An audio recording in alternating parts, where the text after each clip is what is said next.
Yo, what's going on, guys? This is Mantis MMA, guys. I'm going to be breaking down UFC 322, but without further ado, please, off rip, like and subscribe, guys. I'm about 7 whatever subscribers away from 200 subscribers, guys. I would really appreciate it. I'm really trying to hit that number before the end of the year, so if you guys can like and subscribe, I would really appreciate that. But guys, I'm going to be breaking down the last pay-per-view in the UFC era. Yes, I said that right. The last pay-per-view in the UFC era, which feels crazy to say out loud. I mean, obviously we're transitioning to Paramount Plus at the start of the year with UFC 324, but for it to be the last pay-per-view in the UFC era is absolutely crazy, guys. But I really want to zoom through these early prelims and prelims because I really want to break down the main card, because this main card, and honestly the whole card in general, is actually really good. So without further ado, let's get right into it. We have Muhammad Naimov versus Myron Santos.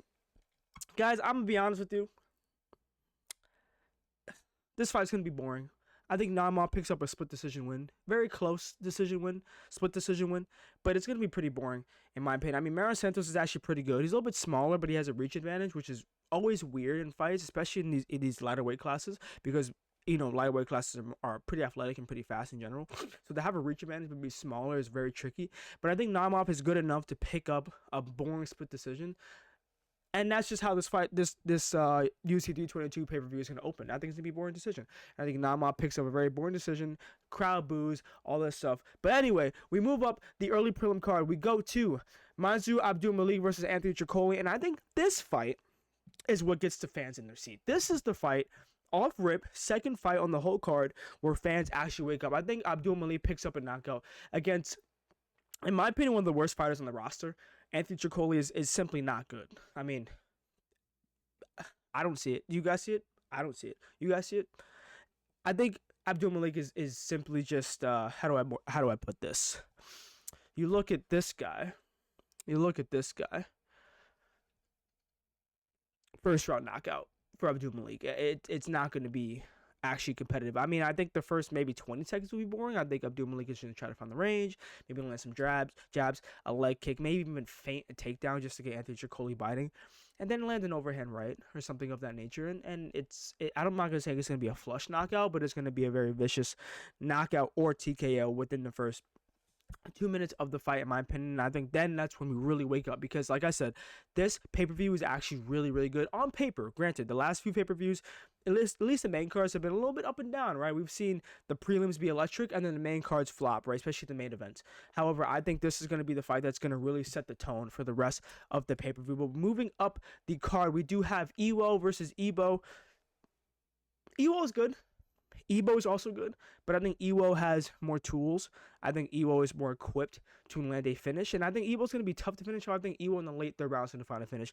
This is going to be kind of like one of those bar burner wars, right? I think neither guy's going to be able to finish each other.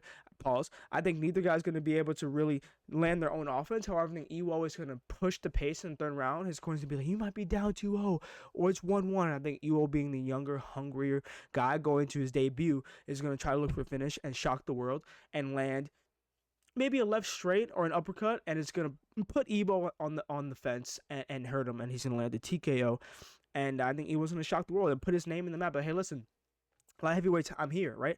Alex Pereira's getting older. I'm gonna work my way up through the rankings, and maybe in a couple years we're talking about this guy being a top 3 contender. I think he has that type of fighting style. I think he has that potential to be a force in the light heavyweight division. Guys, moving up the card, we do have Edson Barbosa versus Jalen Turner. And I know I'm zooming through these early prelims, but guys, this is early prelims. Bear with me, all right? Because we have a whole prelim card, which is really good, and a whole main card, which is really good, which I really want to break down. But we do have the return of the tarantula Jalen Turner. Guys, Jalen Turner's, I don't want to say he's really good. He can be really good. It really depends on which version of Jalen Turner shows up that night. That's really what it comes down to. Which version of Jalen Turner decides, I'm going to go into the octagon and look for a finish. Because that version of Jalen Turner is a top 5 lightweight in the world, in the current division. He's a top 5 lightweight when he decides, I'm going to go in and look for a knockout. But we have seen a very passive Jalen Turner. We have seen a Jalen Turner that wants to grapple. We have seen a Jalen Turner that wants to sit on the outside.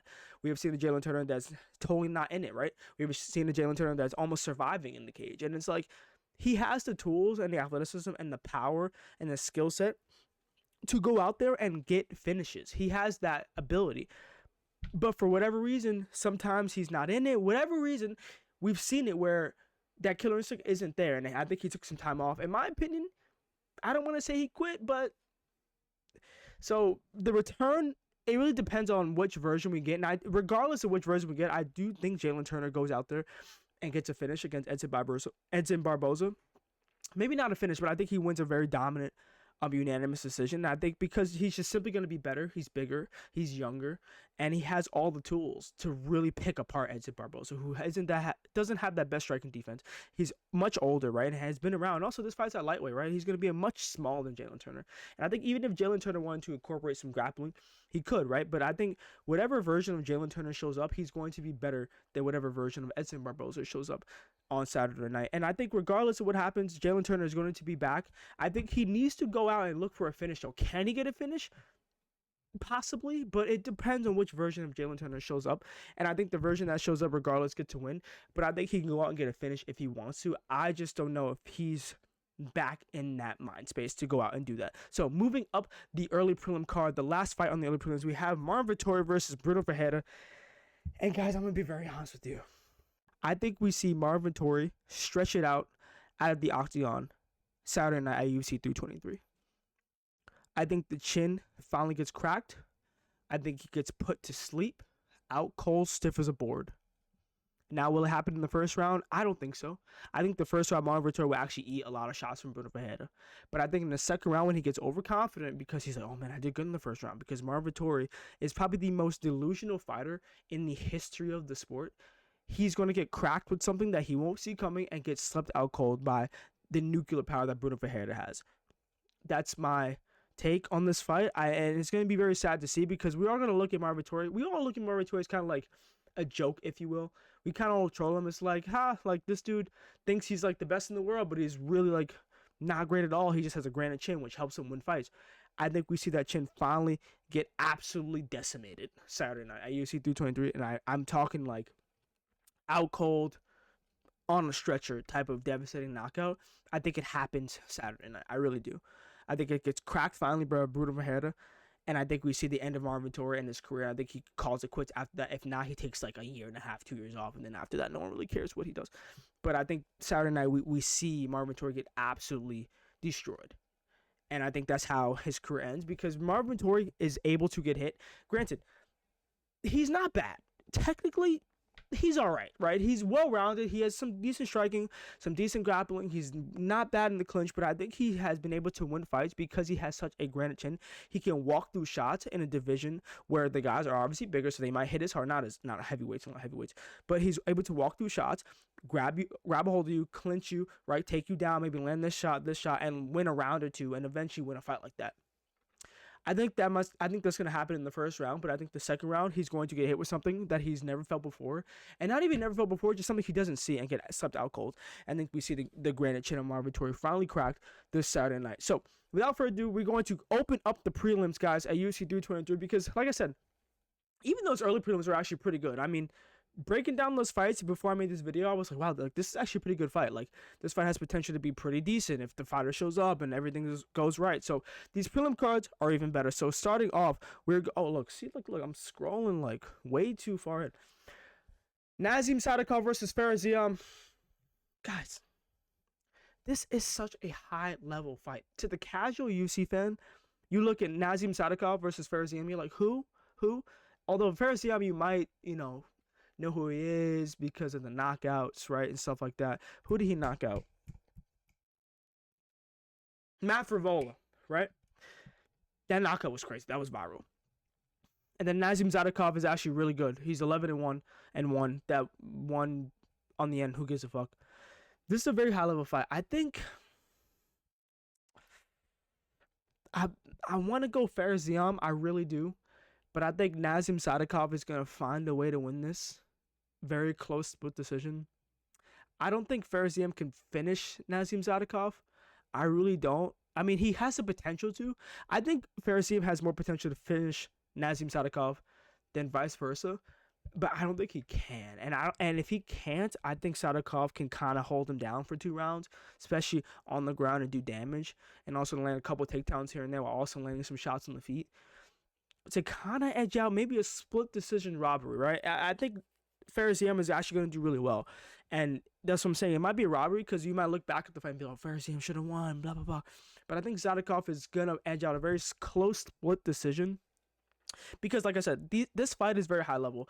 Both these guys are actually very, very good, and I think they might cancel each other out in certain ways. And I think Nazim is going to edge the fight out slightly. That's what I'm leaning towards. That's what I'm leaning towards before I was breaking down this card. Is a Nazim Sadikov split decision, close, almost robbery victory. But, guys, we're going to move up the card because, like I said, I want to get to this main card real, real bad. We're going to look at Maycee Barber versus Karina Silva. Maycee Barber by unanimous decision, right? That's the answer, right? I mean, that's the answer, right? I don't really think there's much else to be said about that. Karina Silva is actually not bad. It's just I think Maycee Barber is just slightly better, and I think in the women's divisions that wins you fights, that pushes you to not stardom, but to the top 5, top 6, top 7, being slightly better in a certain area. And I think she's just going to win a decision. She's going to use her striking, tickets to the grappling, and she's going to win like that, right? And I think it's going to be pretty one-sided, maybe pretty boring, actually. Pretty one-sided and boring. And I think Maycee Barber picks up a pretty big win for her career and keeps pushing towards those rankings and those top divisions and those top fighters in her division, in the flyweight division. But, guys, anyways, we're going to move up this card to Terrence McKinney versus Chris Duncan. Now, this is a fight, boys, we have on our hands. Ooh. We have 17-7 Terrence McKinney versus 14-2 Chris Duncan. And I do not want to say Chris Duncan gets knocked out in 35 seconds because I'm not that unrealistic. Or am I? I might be. No. Chris Duncan is probably going to win. Although Terrence McKinney off his back isn't like awful, right? I think he's so athletic that he can honestly probably not just get up, but find a way back on his feet if he gets taken down by Chris Duncan. But the first 30 to 90 seconds for Chris Duncan are going to be absolutely pivotal to how the fight is going to go. We know Terrence McKinney is a very fast starter. He's very athletic, very explosive, especially on his feet with his 1-2 combination. Then he hits like a truck in the first 3 minutes of the fight. But if you can somehow weather that storm, if you're Chris Duncan, and get a takedown and maybe get him in the clinch, tire him out, and you can win the fight in rounds 2 through 3. I don't think Chris Duncan finds a finish necessarily against Terrence McKinney, although he can get his back and get a rear naked choke. Do I think that's going to happen? No. I would imagine that Terrence McKinney has worked on that part of his game, defending rear naked chokes and stuff like that. I would imagine he has done that. If not, this fight's going to end in the first couple of minutes because he's going to overshoot, get taken down, and then choked out by Chris Duncan. But I have to imagine that Terrence McKinney has been making improvements. I mean, he's not super young, but he's not super old, and I feel like he can still work on his ground game. So I feel like that's a part of his ground game that he has worked on, given him benefit of the doubt, and I think he's going to find some success on the feet. Now, who do I think is going to win? My heart is telling me Terrence McKinney, but my mind is telling me Chris Duncan. I'm going to go Chris Duncan by late third round submission.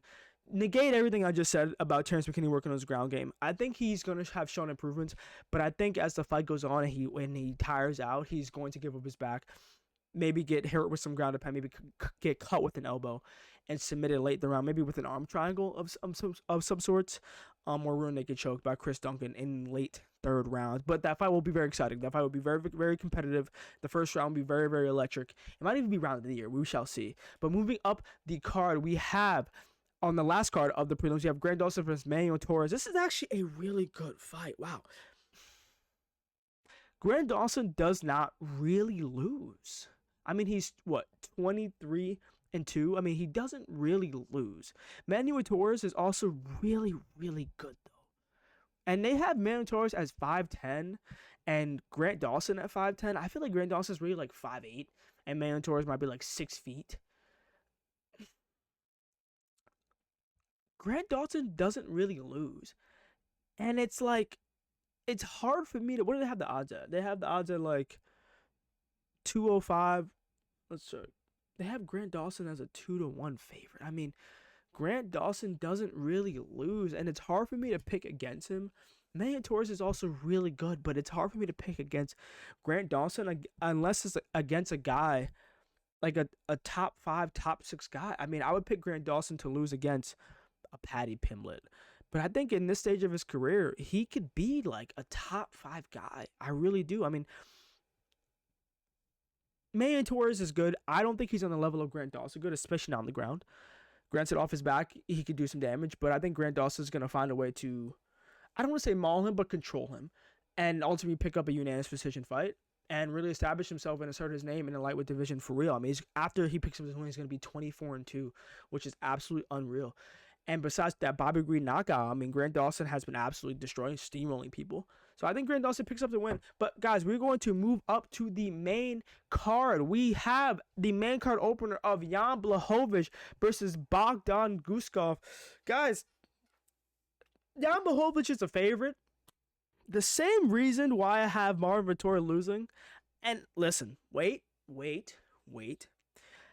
I don't think Jan Blachowicz gets knocked out. I just think we see him wobbled. I just think we see Jan Blachowicz hurt in this fight. But, like, for real this time, I mean, Jan Blachowicz is another fighter. What is he, 40-something? I mean, no, he's not. Maybe he's not 40-something, but he's up there. I mean, is my point. He's not young. And I think Bogdan Guskov has that nuclear power. Middleweights, light heavyweights, you cannot play about that power. I mean, we have seen guys be older, able to take shots, but Jan Blachowicz does get hit, and I think Bogdan Guskov in the first round is so dangerous. Granted, Jan Blachowicz is going to have a 2 reach advantage, and Jan Blachowicz is a very good boxer, lots of experience, and he has power of his own. We might see something where whoever lands first is going to get a knockout, and I think Bogdan is going to land first. And I'm not saying he's going to knock him out, but I think he's going to hurt Jan Blachowicz and put him away late. And by late, I mean late in the first round. I think Bogdan is that good, and I think he lands. And I really don't want to. I don't really think any of us want to see Jan Blachowicz get knocked out. I really don't. But I think it happens, guys. I think we see on the same card Marvin Vettori get knocked out and Jan Blachowicz get knocked out. It's gonna be.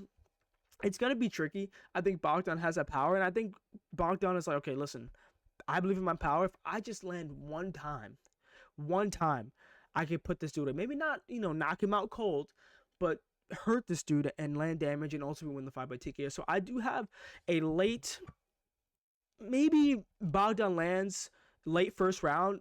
Jan is still hurt going to second round and then finds a finish early second round. I do have Bogdan Guskov by finish. And guys, you can notice a theme here with my breakdown for the main card. I think it's going to be all finishes. I think because I don't bet though, but because the UFC's entertainment, the last review of the year is going to be absolutely electric in this main card. But we're going to move up this main card and we're going to look at Henry Cejudo versus Peyton Talbot. They have Peyton Talbot at almost a 285 favorite.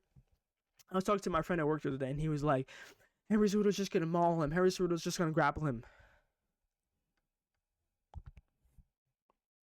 Henry Cejudo is 5'2". And I'm not even a Henry Cejudo hater. I'm not. I promise you I'm not. He's 5'2". Much older. He's already talked about this as a retirement fight. I think Peyton Talbot coming off a loss. Or is he coming off a loss? I forget. But Peyton Talbot coming off a loss, I'm pretty sure, is going to be motivated and hungry to finish a guy, a former champion, a former double champion, a former Olympic gold medalist, and a future UFC Hall of Famer on one of the biggest cards, last review of the year. She's going to be motivated to go out and get a finish. And I think Henry Cejudo has to be a little wary of that because we know Peyton Talbot throws those knees up the middle. He's explosive when he wants to be. And his striking can be some of the best in the division if he really, really works on that. And I think Peyton Talbot has so much potential. And I just do not see a world where Henry Cejudo can take him down. He might take him down, but I do not think he can hold him down at 5'2", being the older fighter against a much bigger, much more athletic, much younger Peyton Talbot. I do not think Henry Cejudo can do that. Now, the only issue is I have Ronnie Barcelos is able to kind of control Peyton Talbot, but I think that's because he was overconfident. I think that's because Peyton Talbot was able to went to that fight thinking, I'm just going to knock this dude out. Like, Ronnie Barcelos is a little bit older. He's not about to just control me. And I think he was caught off guard by the level of grappling that Ronnie Barcelos had. Now, do I think Peyton Talbot from that fight to now just became one of the best grapplers in the world? Absolutely not. Against one of the best grapplers ever in Henry Cejudo, there's levels, right? However, I just think he's going to be so much bigger, so much more prepared for the grappling and have so many more counters on the feet and on the striking, where I think we see Henry Cejudo get, I don't want to say destroyed, but we see Henry Cejudo get finished. Maybe with the knee up the middle, maybe with the right straight, maybe with the head kick. And I think Henry Cejudo gets wobbled, shoots for a takedown, Peyton Talbot lets ground and pound, and wins the fight, maybe in the second round. And I think we see Henry Cejudo retire, put the gloves down, and cap off an incredible little, I guess weird because he retired during that whole stage when he was double champ, this and third, but an incredible career. And there will be no shame when Henry Cejudo lays down the gloves because he is one of the best fighters really ever. And for some reason, I think he's a little underrated, actually. I feel like when we talk about the greats of the sport, we don't really talk about Henry Cejudo enough. But I think we see Henry Cejudo lay down the gloves. And I don't think he's going to get brutalized and knocked out cold, but I think Payne Talbot is going to find a finish in the second round with something up the middle, right? Because I think Henry Cejudo knows his path to victory is going to be a takedown. Now, granted, Henry Cejudo on the feet is not bad. I just think he's older and slower than Payne Talbot. I think that's going to be a detriment to Henry Cejudo's game plan. And he's going to realize, oh man, this dude's faster than me. He's ranger than me. He's hit me with jabs. I can't really land my leg kick because I'm out of range. And I think Payne Talbot is fine to finish. And we see Henry Cejudo retire on the last pay-per-view of the year, and he walks off into the sunset as one of the best fighters ever. But guys, we are going to keep moving up this main card. We're going to look at, oh my goodness, Brandon Moreno versus Tatsuro Taira. This is a toss-up fight. This is a fight that I really went back and forth on when making my prediction and doing research and looking at their fights and looking at the records and how they fight and styles and all that stuff. Brandon Moreno, it's very hard to put away Brandon Moreno. It's very, very difficult. Like, you have to almost be Davison Figueiredo with nuclear power to finish a guy like Brandon Moreno. Tatsuro Taira does not have that nuclear power. But what he does have is pressure, an elite ground game, and confidence. And I don't want to bet against the assassin, baby. But I'm going to. I'm picking Tatsuro Taira to kind of shock the world. I think the whole world is kind of just banking on Brandon Moreno to win because obviously he's a former double champion, right? Or triple champion, whatever it is. How many times he won the flyweight belt. He's dominant on the feet. He has a very good ground game. He's elite, and his mindset when he steps into the octagon is that level of you would expect out of a champion. But I think Tatsuro Taira coming off a loss is going to improve, and I think he's going to come out there and shock the world. I think he's going to control Brandon Moreno on the ground, land damage, throw up submissions, and not submit him, but I think he's going to kind of dominate him. And I really do see a world where Tatsuro Taira comes out there. Maybe he doesn't land the first takedown. Maybe he doesn't land the second, but I think he eventually gets Brandon Moreno there and absolutely has success on the ground with throwing up submissions. And he might even threaten a rear naked choke at the end of the first round where it's close, but he survives. Might even threaten something crazy off of his back, right? And I think Brandon Moreno might not be in danger the whole fight, but there will be moments in the fight where he's going to be in grave danger. And I think Tatsuro Taira kind of shocks the world in that aspect. And I also think Tatsuro Taira is a little bit bigger than 5'7". I think Brandon Moreno is not as big as Tatsuro Taira. I think Tatsuro Taira is kind of going to be the stronger, bigger man. And I'm not going to say Brandon Moreno retires, but I think it's going to be like, man, like, where does Brandon Moreno go from here? This and third. And I think Tatsuro Taira shocks the world, and he really does damage to Brandon Moreno and asserts himself back into that title picture, you know, especially with guys like Pantoja or maybe Joshua Van, which we would get to in a second. But I do think Tatsuro Taira does pick up probably the biggest win of his life. It will be the biggest win of his life. And I'm not going to say it's going to be completely dominant, but it's going to be dominant at certain points where we're like, damn, man, this Tatsuro Taira kid, I mean, he's 17-1, could be 18-0, 19-0 for a reason. And I think Brandon Moreno does have success on the feet, but I think he's going to get taken down, and I think the scrambles are going to be very telling. Brandon Moreno's a very good scrambler. I mean, he's also very good off his back and also very good in his guard, but I think Tatsuro Taira is just that good on the ground where he's going to put Brandon Moreno in some positions where he might be a little bit scared and might put him in some positions where we're like, whoa, that was close, or whoa, like that might be in, type of thing. And we do see Tatsuro Taira pick up a unanimous decision, the biggest win of his life, and then I think he calls out the winner of Joshua Van and Pantoja, and we see what happens there. So moving up the card, we're going to look at Alexandre Pantoja versus Joshua Van. Guys, straight up, I'm just saying it. I picked JDM to knock out Islam Makhachev, and I got flack for that. You know, people were flaming me on TikTok and all this stuff.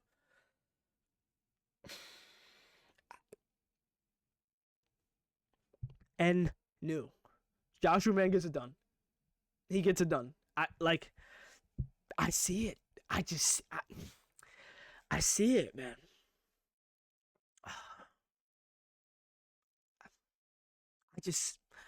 I've been thinking about this fight more than the main event, honestly. And I just see it. I think there are certain fighters that have a destiny.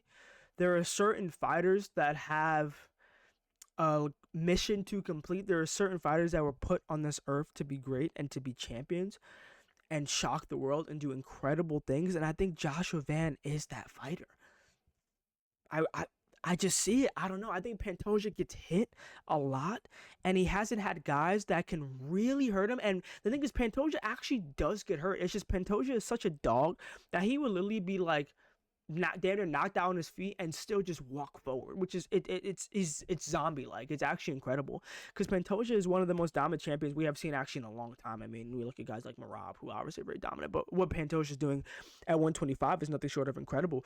But I just see it. I don't know. I could see a world where Joshua Van actually hurts Pantoja, but instead of, oh my god, I hurt him, he's still walking forward, he lands a combo and actually hurts him.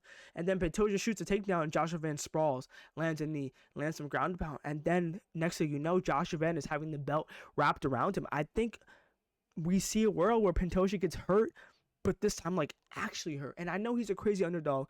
I know if Joshua Van gasses out, he's probably gonna lose the fight. I know if Pantoja takes him down, he's gonna maul him. I know that, but I think we see a world where Joshua Van hurts Pantoja fairly early, and then two things happen. Pantoja either realizes, oh shit, this guy's power is a little bit different, let me try to take him down, and then it shifts his whole game plan. And I think Joshua Van is disciplined and hungry enough to stick to his game plan and find a finish.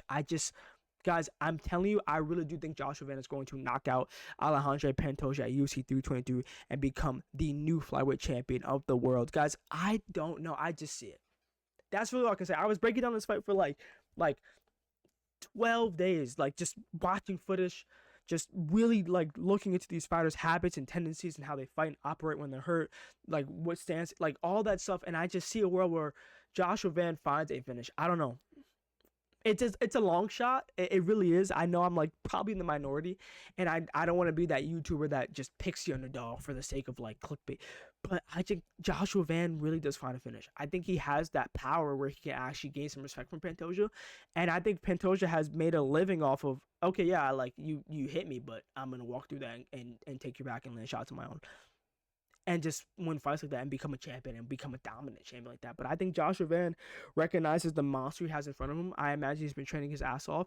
Pantoja is now rich. He's famous. And I'm not saying Pantoja is not as hungry anymore, but I think he can't get better, right? I think this is not even a prime Joshua Van, but I think Pantoja, he's able to get hit. He gets hit on the feet and he gets hurt on the feet a lot. And I just see a world where Joshua Van actually really hurts Pantoja. And it's like, oh shit, like I see 3 of Joshua Vans. Now I'm really hurt. Let me shoot a takedown. Up, knee up the middle. Up, uppercut. Up, body shot. Now I'm on the ground. Now I'm getting my head smashed in and I lost my belt. And I just see a world where that happens. But I will say, if this fight goes past the mid-second round, early third round, that's where it gets tricky for Joshua Van. I mean, we know Pantoja is a marauder. He will go forward, hurt, tired, broken, this, whatever, and somehow find a way to win a fight. That's what he does. He is good everywhere. Pantoja is simply good everywhere, but I just don't know if it gets that far. I think Van finds a finish. I really do. And then we see a new flyweight champion of the world. But I also think this is a fight where it's like,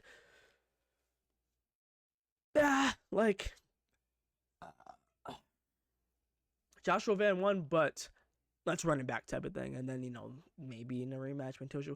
But I think this fight is going to be such a turning point in the flyweight division's history, because I think Joshua Van actually does find a finish. And I think he's good, man. He's good. And that fight against Brandon Royval, I mean, he wasn't dominated. He was losing that fight. But I just feel like styles make fights and matches make fights. And I think Joshua Van is a very bad matchup for Pantoja. So I do have Joshua Van getting a knockout or finish by TKO and becoming a new flyweight champion of the world. And speaking about new champions of the world, guys, the main event, Merab Dvalishvili versus Petr Yan.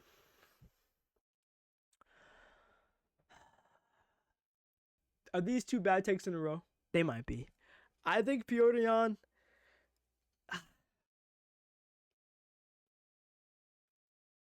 yeah. I think we see a trilogy fight. I think Petr Yan beats Merab Dvalishvili at UFC 323 and sets up a trilogy fight. I really do. I do. I think in the first fight, Yan was compromised.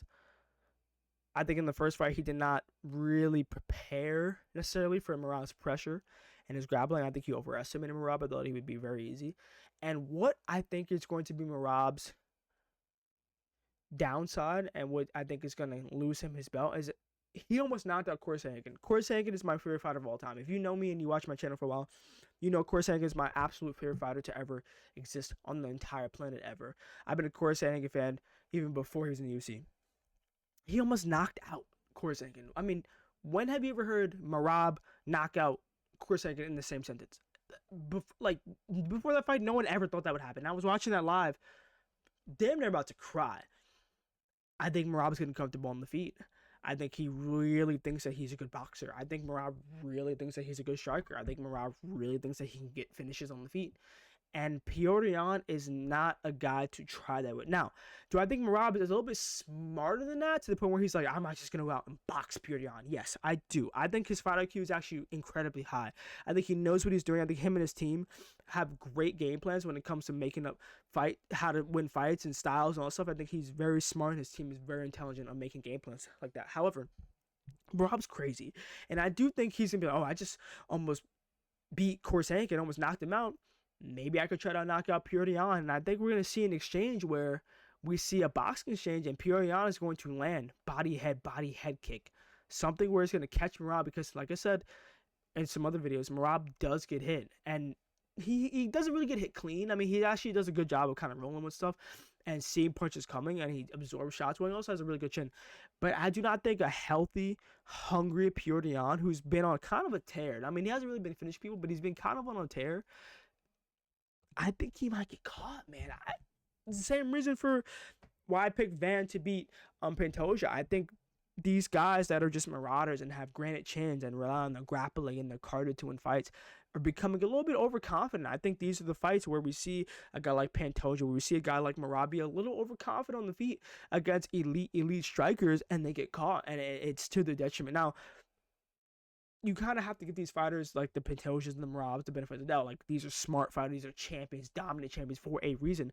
But I think this is the fight night and the card where these fighters get caught with something, and it's like, ooh, that was dumb. Like, why is he like kind of like a Bilal versus JDM? It's like, why not just stick to your roots? Why are you trying to prove a point? And I think Merab might try to go out there and legitimately strike with Petryan and actually try to box with him, which will be silly, which will be very silly. And I think he's ultimately going to get finished. And I think it's going to be a ridiculous upset. And guys, yes, I'm picking Joshua Van and Petryan to beat dominant champions. I'm doing it. I'm sorry. And I'm not going back on my picks. Come back to this video when it happens. I swear to God, I'm going to title this video some clickbaity ass shit. I don't care. But I do think we see a world where Petryan and Joshua Van become two new champions in the same night for the same reason. I mean, I think they're both so crisp on the feet that I think they find a finish. And I think Petryan is hungry coming off that loss to Merab. Whenever that was, he was injured going into that fight. And I do not think he anticipated Merab to honestly be that good and Merab to come that forward and shoot that many takedowns and feel that many takedowns. I mean, Merab really had no success on the ground. It's just that cardio I don't think Petryan was ready for. I think this fight, he is ready for it, and I think he knows what I have to do to beat this guy, and I think Merab is going to get a little overconfident, and he's going to get caught. Simple as put, I think he's going to get caught, kind of like how Alger got caught against Sean O'Malley. I'm not going to say it's going to be a snipe from Petryan, but I think he's going to get caught in a boxing exchange with Petryan and get absolutely destroyed. And we're going to see and then there'll be a trilogy fight. And then fuck it, we can make UFC 327 Merab versus Petryan 3 and Joshua Van versus Pantoja 2. Like some crazy shit like that. Alright guys, that is my very controversial, and I guess I don't want to say toxic, but controversial UFC 323 breakdown. Guys, I hope you guys like this video. Please like and subscribe. It would mean an absolute world to me, guys. I'm about, like I said, 8, 9, 7 subscribers away from 200 subscribers. I want to hit that by the end of the year. So guys, if you could please drop a like and subscribe, I would really appreciate it, guys. I will also be dropping a couple edits, maybe a Joshua Van edit, maybe Petryan edit, we shall see. And I will be live Saturday night streaming UFC 323 from the early prelims to after the fight, breaking down the card, all that good stuff. So guys, I will see you guys very soon, and peace.